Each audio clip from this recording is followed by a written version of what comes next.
My husband asked me to be patient 11 times in 12 years. I said yes 11 times. He was never lying to me.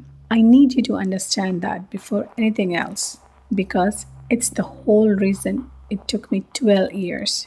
Every promise Tom made me, he meant with his entire heart on the day he made it. There was no other woman. There was no secret account. There was nothing to catch him at. He made the last one standing in our garage, 3 feet from 11 cardboard boxes with my name written on the side in my own handwriting. He'd walked past them every single day for 12 years. He asked me what was in them.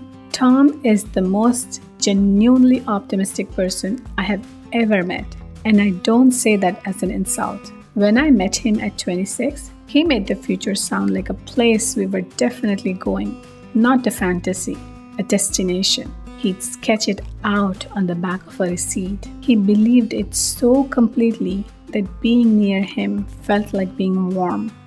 People loved him. His mother adored him. Our friends called him the idea guy with real affection. He was the one who remembered your birthday and drove 4 hours to help you move. And I was a potter. That's not a hobby I'm dressing up. I had a wheel and a corner of a shared studio and 11 pieces in a shop on Delaney Street that sold slowly for real money. I was 28 and about 18 months from having enough saved for my own kiln. I had a name for the studio. I had already designed the stamp for the bottom of the pots. I want you to hold on to that because it's the last time in this story I'll be able to say what I was without using the past tense. The first one was reasonable. Tom got an opportunity 2 states over, a real one, with a real salary, and he needed us to move within 6 weeks. He was so sorry about the timing. He said, "Give me 18 months and then it's your turn. I promise." And he meant it. I watched him mean it. So I packed the studio, wheel, tools, glazes, the bisque-fired pieces I hadn't finished, all of it into boxes, and I wrote my name on the side of each one because I assumed they'd be coming back out. That job ended in 14 months. Not his fault. The company folded, and there was another city, and another promise, and then a business he started with a friend that needed our savings, most of which was kiln money. And I said yes to that too. On a Sunday with his hands around mine. I could give you all 11.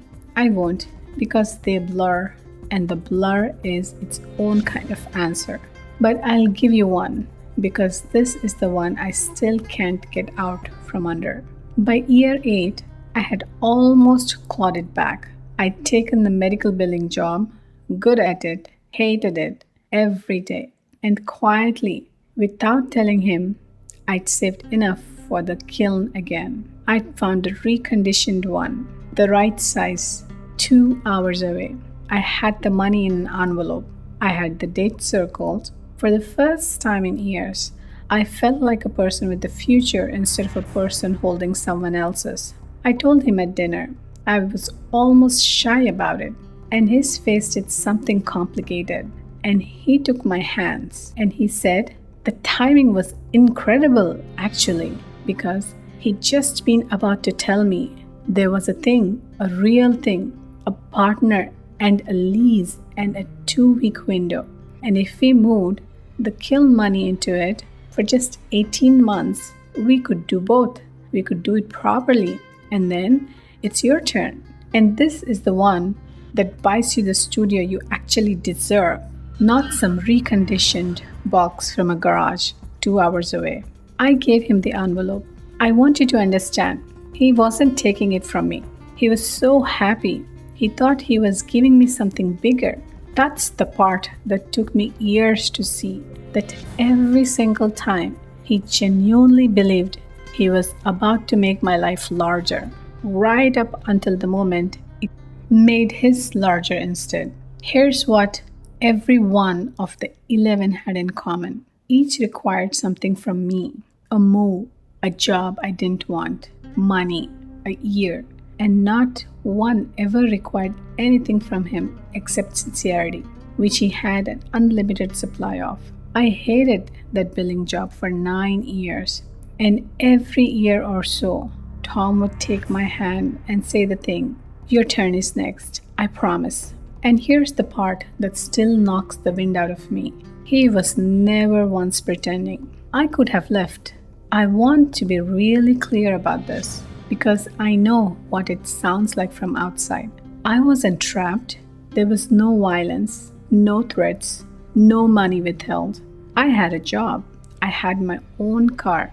At any point in 12 years, I could have packed a bag and gone, and Tom would have cried, and he would have helped me carry the bag to the car, and he would have meant that too. So why didn't I? Because you cannot leave a man who is trying. That's the trap, and nobody wants you about it. If he'd been cruel, I'd have a reason. If he'd cheated, I'd have had a reason. But the only thing Tom ever did was hope out loud, sincerely, and asked me to hope with him.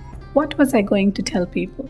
I left my kind husband because he kept believing in things? I'd have been the villain. And worse, I'd have been the villain in my own head because I was raised on the idea that staying is what love is, that anybody can leave when it's easy, and that the measure of a person is whether they hold on. So I held on, and every year I turned 30, 32, 35, 38, and the boxes sat in the garage, getting damp at the bottom.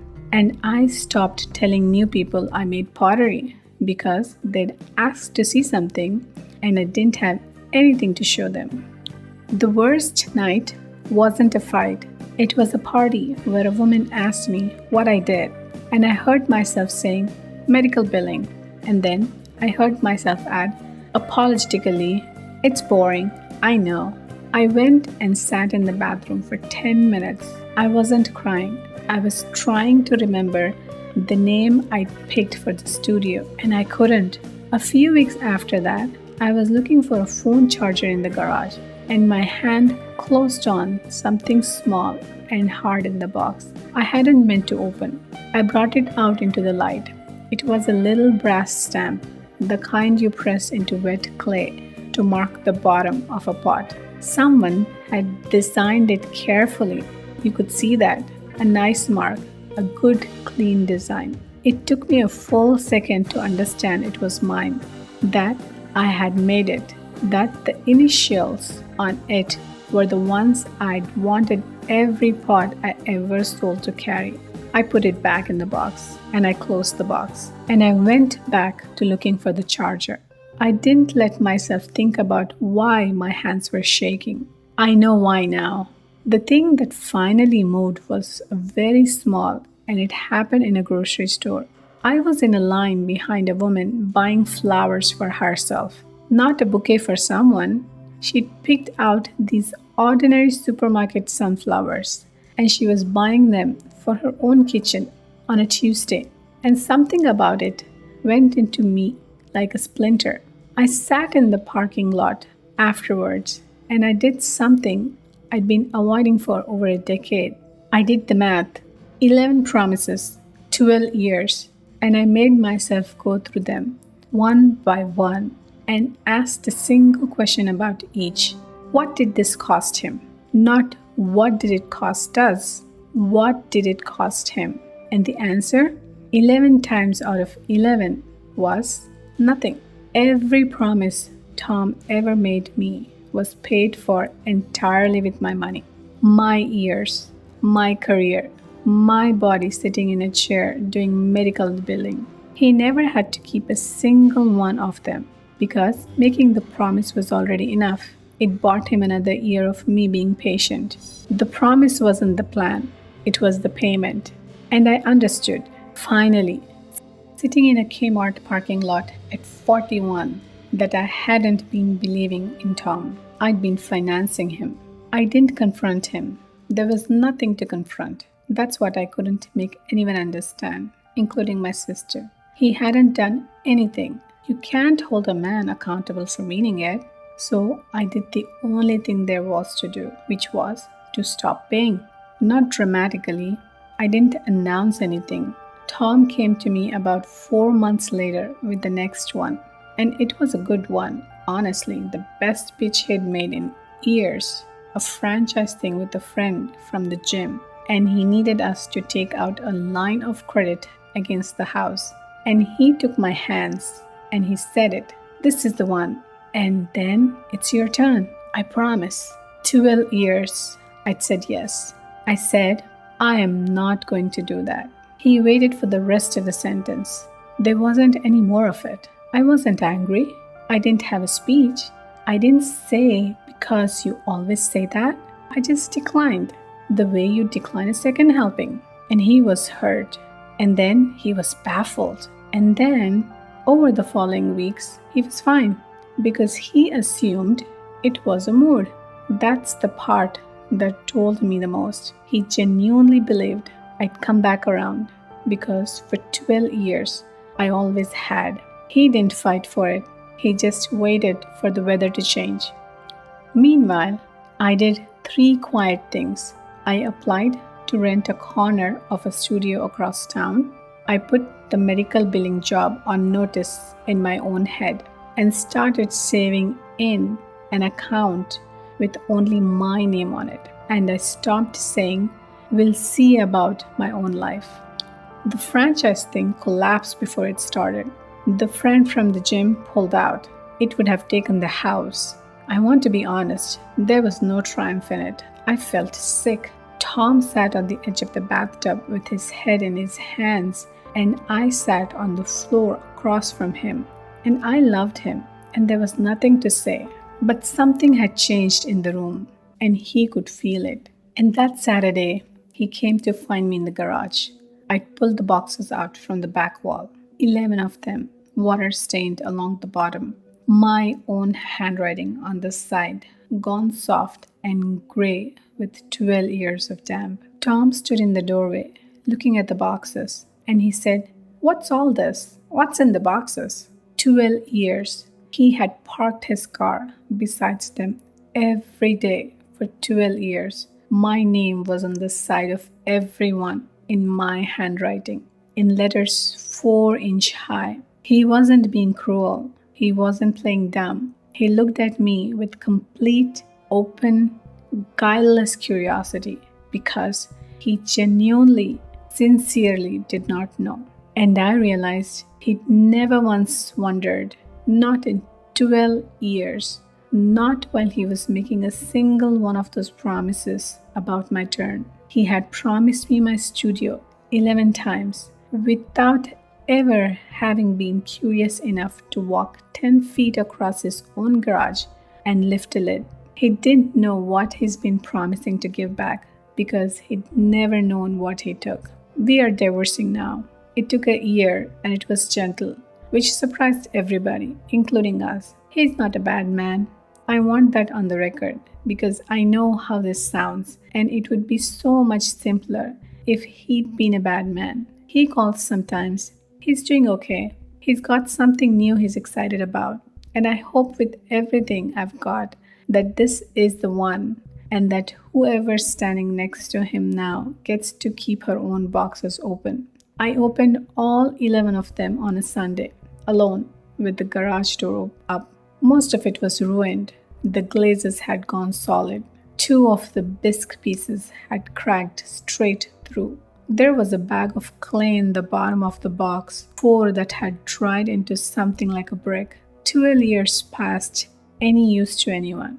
And in the same box, wrapped in a dish towel, I didn't remember wrapping, the little brass stamp. I recognized it this time. It only took me a second, but this time I knew it before my hands even crossed around it.